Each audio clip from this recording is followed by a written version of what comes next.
ni kusema ndugu yangu, tuende vyema. Wenzangu, kastori kadogo tu, sio kubwa.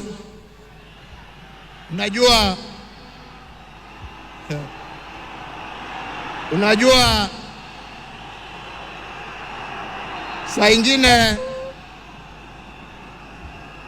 baada ya kazi tukiwa tulia kidogo hapo nini, tunapewa kitu kidogo hapo.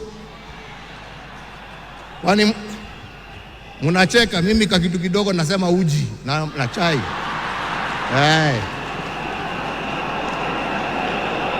Lakini wakati tulikuwa tunapiga gumzo,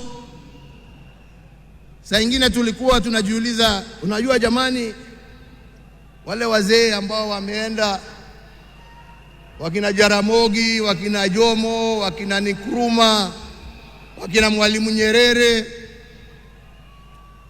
jameni, unafikirianga wakiketi wanaongeanga mambo gani?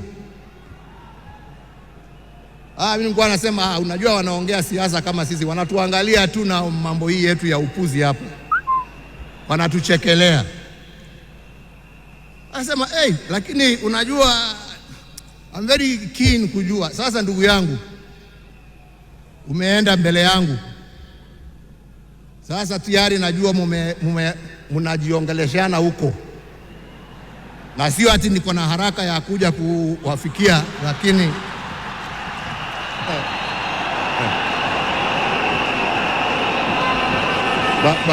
bado tunataka tutulie kidogo. Mwenyezi Mungu atusaidie, lakini najua wakati wetu tukifika utakuwa hapo kutuambia njia ya kutembea hizo mabarabara za huko.